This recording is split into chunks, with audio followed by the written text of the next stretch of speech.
فرقان حمید کی سورہ آل عمران کی آیت نمبر 97۔ اللہ کریم نے فرمایا ہے وَلِلَّهِ عَلَى النَّاسِ حِجُّ الْبَيْتِ مَنِ اسْتَطَاعَ إِلَيْهِ سَبِيلًا، لوگوں پر اس گھر کا حج ضروری ہے اور اللہ کی رضا کے لیے حج کرے۔ کون حج کرے؟ من استطاع الیہ سبیلا، جو اس رستے کی طاقت رکھتا ہو وہ حج کرے۔ من کفرا، اور جس نے اس بات کو نہ مانا، جس نے اس فرضیت کا انکار کیا، جس نے کفر کیا، تو وہ یاد رکھے کہ اللہ تو پہلے ہی 2 جہانوں سے بے نیاز ہے، اللہ کو پھر اس کی کوئی ضرورت نہیں۔ اسلامی عبادات میں اسلام کی بنیادوں میں 5 باتیں ہیں۔ پہلے کلمہ اسلام ہے، پھر نماز، روزہ، حج اور زکوٰۃ۔ اللہ تبارک و تعالیٰ نے حج اور زکوٰۃ ہر ایک پر فرض نہیں فرمائی، بلکہ صاحب استطاعت پر فرض فرمائی۔ اب ہمارا چونکہ معاملہ بڑا منفرد ہوتا چلا جا رہا ہے، کچھ لوگ تو دلچسپی کا اظہار نہیں کرتے، اس لیے کہ لینے کی طرف توجہ زیادہ ہے اور دینے کی طرف توجہ تھوڑی ہے۔ جس آدمی کے پاس 7 لاکھ روپیہ بینک بیلنس ہے اس پر حج فرض ہے۔ کوئی کسی جگہ بھی یہ گنجائش نہیں کہ وہ کہے بچے کی شادی کرنی ہے، فلاں جس کے پاس مکان اپنا ہے، ضرورت کی چیزیں ہیں اور 7 لاکھ روپیہ اس کے پاس بینک بیلنس ہے، اس پر حج فرض ہے۔ اس لیے کہ قرآن نے کہا من استطاع الیہ سبیلا، جو اس رستے کی طاقت رکھتا ہو۔ مطلب یہ کہ 2 چیزیں مفسرین نے بیان فرمایا آنے جانے کا خرچہ بھی ہو اور پیچھے اتنے دن رہنا ہے اتنے پیسے دے کے جانے کی توفیق بھی، آنے جانے کے پیسے بھی ہوں اور جتنے دن وہاں رہنا ہے اتنے پیسے گھر میں بھی۔ تو بہت سارے لوگ نہیں جن پر حج فرض ہے، آندے منڈے دا بیاہ کر لاں، ایک کتے لکھے ہے بچیاں بیاہ کے فارغ ہو لاں۔ اس لیے کہ جو جہیز آپ نے اپنی مرضی سے فرض کر لیا وہ شریعت نے فرض کیا ہی نہیں، جو شریعت کا فرض تھا وہ تو لیٹ ہو گیا، اور جو ہم نے خود فرض کیا ہے، جہیز کس نے فرض کیا ہے؟ 500 بندے دی برات کی نے فرض کیتی ہے؟ بھئی 500 آدمی کی برات کس نے فرض کی؟ اور 2 لاکھ کی منگنی کس نے فرض کی؟ وہ خود کی ہے نا، وہ دی قضا کوئی نہیں، اور آج کہتے پھر کر لیں گے۔ اب یہاں جو حالات ہم نے برپا کر دی ہیں اس مسئلے میں بھی، امام اعظم ابو حنیفہ رحمۃ اللہ علیہ اگر کوئی ایسا آدمی جو مالدار ہوتا تھا اور بغیر حج کیے مر جاتا تھا، آپ اس کا جنازہ نہیں پڑھایا کرتے اور نہ شرکت فرماتے تھے۔ آپ فرماتے تھے صاحب استطاعت ہونے کے بعد اس نے باوجود اس نے حج نہیں کیا، اس کا جنازہ کیسے ہو گیا؟ کیوں؟ اس کی دلیل ترمذی شریف کی حدیث، ترمذی میں میرے رسول کریم صلی اللہ علیہ وسلم نے فرمایا جس پر حج فرض تھا پھر بھی گیا نہیں، یا یہودی ہو کے مرے گا یا عیسائی ہو کے مرے گا، مسلمان نہیں مرے گا۔ یہ ترمذی کی حدیث اور صحاح ستہ کی روایت۔ فرمایا ومن کفر، تو انکار کرتا ہے، تو جاتا نہیں، فإن اللہ غنی عن العالمین، تو یاد رکھ اللہ تو پہلے ہی 2 جہانوں سے بے نیاز ہے۔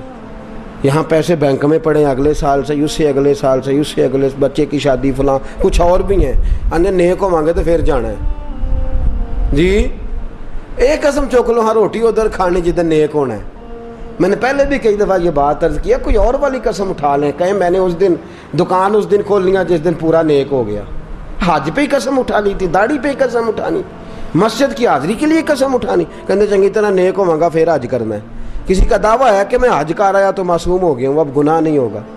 انسان ہے یہ بھول جاتا ہے، اللہ نے موقع رکھے ہیں معاف کرنے کے، لیکن بہت سارے لوگ ایسے ہیں جو حج فرض ہونے کے باوجود جاتے، اور کچھ ایسے ہیں جو ناجائز کمائی سے جاتے۔ میرے رسول کریم صلی اللہ علیہ وسلم نے فرمایا جو ناجائز پیسے لے کے جاتا ہے، حضور علیہ السلام فرماتے ہیں وہاں جا کے کہتا ہے لبیک، تو اللہ فرماتے ہیں لا لبیک، غیر حاضر ہے، جا پہلے حساب تو لگا کون سے پیسوں کا حج کیا ہے، یہ تو دیکھ خون تو نہیں نچوڑ کے آ گیا۔ مال حرام کا جو حج ہے وہ قابل قبول ہے، یاد رکھیں۔ تو دونوں طرف معاملہ گڑبڑ ہے۔ آج کے معاملات کے اندر بڑی پیچیدگی ہے۔ میں بہت سارے ایسے سیٹھوں رئیسوں کو جانتا ہوں اور میں اپنی اپنی منت کے انداز میں عرض بھی کرتا رہتا ہوں کہ خدا را بس کرو جاؤ، وہ جو پیسے سنبھال کے رکھے ہوئے نا، تم مر گئے نا تو 2-4 اپلیکیشنیں لکھ کے تمہارے بچے نام کرا لیں گے اپنے. اور بچے پہلا کام پتہ کیا کرتے ہیں؟ کل والے دن ڈیتھ سرٹیفکیٹ تیار کراتے ہیں، پہلے وہ جمع کراتے ہیں جا کے، اس لیے کہ جیسے ہی وہ جمع ہوگا فوری جو ہے وہ انتقال درج ہو جائے گا وراثت کا. تو کس چکر میں ہم پڑھ جنہ لی تو پاپ کماؤنا کتنے نہیں تیرے گھر دے، میں بچے دی شادی کر لاں تے وڈا کر لاں تے مکان بن. یہ کس نے کہا ہے؟ حج کریں، اگر فرض ہو گیا تو فوراً کریں. فوراً اعلیٰ حضرت رحمۃ اللہ علیہ فرماتے اگلے سال کا بھی انتظار نہ کر، فوراً کر، جلدی جا، اس لیے کہ فرض سے سبکدوش ہو جا، ایسا نہ ہو کہ تو اس کی وجہ سے پکڑا جائے. تو حج ایک نعمت ہے، ایک جد و جہد ہے، ایک کوشش ہے. جس شخص پر فرض ہو اس کے لیے ضروری ہے کہ وہ جائے. ہاں نفل کے لیے بھی جائے تو اللہ کی اس پہ رحمت ہے، اس پر کرم ہے، نفل حج بھی کرے تو منع نہیں. صحابہ میں ایسے لوگ بھی ہیں جنہوں نے 60 حج فرمائے. امام حسن اور حسین نے 25 حج فرمائے، کو منع نہیں. میرے جیسے کئی ایسے لوگ ہیں جن پہ اللہ فضل فرماتے ہیں، ان کے پاس طاقت بھی نہیں ہوتی، ہمت بھی نہیں ہوتی، اور شاید کبھی سوچا بھی نہیں ہوتا. اللہ کئی حاضریاں نصیب فرما دیتا ہے، سوچا بھی نہیں ہوتا. یہ الگ معاملہ ہے، لیکن جس پر فرض ہو جائے پھر اس کو دیر نہیں کرنی چاہیے. تو میرے دوست فرمایا من استطاع الیہ سبیلا. اب یہ لوگ کہتے ہیں جی امیروں کا حج، غریب کدھر گئے؟ تو غریبوں کے بھی میں حج عرض کرنے لگا ہوں. اگر غریب کرنا چاہیں تو حدیث سنیے. پہلی حدیث مشکات سے، نبی پاک صلی اللہ علیہ وسلم نے فرمایا جو صبح فجر کی نماز پڑھنے آیا اور مسجد میں بیٹھا رہا. کہاں؟ مسیح تو نماز پڑھ کے چاہ لی دکان تے بیٹھا، نالے پڑھی اخبار تے نالے ماریاں گپاں تے وہ ٹائم سوکھا لنگ گیا. لیکن جو مسجد نماز پڑھنے آیا، پھر مسجد میں بیٹھا، پھر ذکر کیا، عبادت کی، قرآن شریف پڑھا. فرمایا جب سورج طلوع ہو گیا، چمکنے لگی اس کی کرنیں، فرمایا 2 رکعت نماز ادا کرے. الحاج للفقراء والمساکین، فرمایا یہ اللہ نے غریبوں مسکینوں کا حج بنا دیا ہے. یہ کیا ہے؟ کتنی رکعتیں؟ ٹائم کتنا لگا؟ 1 گھنٹہ یا 1.5 گھنٹہ؟ وہ بھی مشکل سے. اگر جماعت دیر سے ہو تو اتنا ٹائم بھی نہیں لگتا، 1.25 گھنٹے کے بعد ہی سورج نکل آتا ہے. تو کیا ہو گیا؟ ثواب کتنا ملا؟ لیکن حاجی کہے گا کوئی نہیں، پھول کوئی نہیں ڈالے گا، ایئرپورٹ پہ لینے کوئی چٹ بھی کوئی نہیں کرنا پیندا جان تو پہلا، روپیہ بھی 5 لاکھ کوئی نہیں لگتا، تے حج بھی ثواب حج کا ہو گیا. رب کریم نے کس کا حج ہے؟ بولنے نا، غریباں نوں بولنا چاہیے کہ چپ رہنا چاہیے؟ کنہ دا حج ہے؟ پتا تسی بول دے کیوں نہیں کہ سویرے حج کرنا پینا ہے، فجر آ جانی ہے، تھوڑے گھنٹے رہ گئے. تو یہ حج صبح فجر کی نماز پڑھیں، ذکر فکر عبادت میں لگ جائیں، قرآن شریف میں لگ جائیں. اور ایک اور حدیث، یہ تو مشکات کی ہے نا، اب نسائی کی سن لیں. میرے نبی نے فرمایا 2 رکعتیں اشراق پڑھ، 2 رکعتیں چاشت پڑھ، اللہ 2 حج اور 2 عمرے کا ثواب عطا فرمائے. 2 حج اور 2 عمرے کا ثواب. کرنا چاہیے کہ نہیں کرنا چاہیے؟ کریں گے انشاءاللہ تعالی. تو یہ غریبوں کا حج ہے، یہ گلا کسی کو کرنے کی اجازت نہیں. میرے ساتھی سن رہے ہیں، یاد رکھے، شکوہ نہ کر. رب کریم نے تیرے لیے بڑے حج کے موقع رکھے ہیں، بڑا حج رکھا ہے. میرا مالک بڑا کریم ہے، میرا رب بڑا مہربان ہے. دوسری حدیث سنیں، میرے رسول پاک صلی اللہ تعالی علیہ وسلم کے پاس ایک نوجوان جو دین کا طالب علم تھا حضور کی خدمت میں آیا. بہقی کی روایت. عرض کرتے حضور میرے لیے کیا حکم ہے؟ فرمایا دین کا علم حاصل کر. کہنے لگا حضور مجھے کیا ملے گا؟ تو میرے نبی نے فرمایا صدقے سے بھی زیادہ، جہاد سے بھی زیادہ اور حج سے بھی زیادہ اللہ تجھے ثواب عطا فرمائے گا. دین کا علم حاصل کرنے کا ثواب کتنا؟ صدقے سے بھی زیادہ اور حج سے بھی. کس بات کا ثواب ملے گا؟ دین کا. یہ صرف طالب علم کی بات نہیں، جڑا جمعے والے دن ٹائم نہ آ جائے وہ بھی گل ہے کہ وہ بھی دین کی بات سننے آیا ہے. وہ جو فٹافٹ آیا نا اینڈ پہ، اس کو کہو نہیں اجے تو 2 بجے نے، جے پورا آدھا گھنٹہ جمعے ٹھہر کے چل لیں، اس کے لیے نہیں. جو آیا بات سننے کے ارادے سے، علم حاصل کرنے کے ارادے سے، فرمایا اسے اللہ حج سے کریں گے. یہ والا حج کے نہیں کریں گے.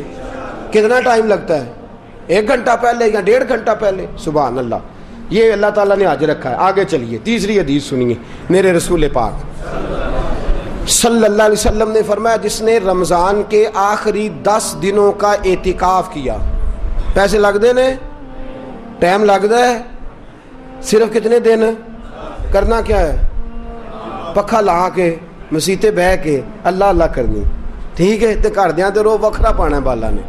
تہاڈی مرضی دی ہانڈی نہ آئی تے اسی شامی گھر آ جانا جی وکھرا. وہ کپڑے نہیں لے کے آئے, تہن نہیں پتا. میں میرے نبی پاک صلی اللہ علیہ وسلم نے فرمایا جس شخص نے رمضان کے آخری 10 دن مسجد میں بیٹھ کے اعتکاف کیا, اللہ 2 حج اور 2 عمرے کا ثواب عطا فرمائے گا. سبحان اللہ. وہاں 40 دن لگتے ہیں, 25 دن لگتے ہیں, 10 دن تو کم از کم لگتے ہیں حج پہ, اور یہاں 10 دن گھر میں اپنے گھر میں مسجد میں بیٹھ کے کتنا ثواب ملے گا؟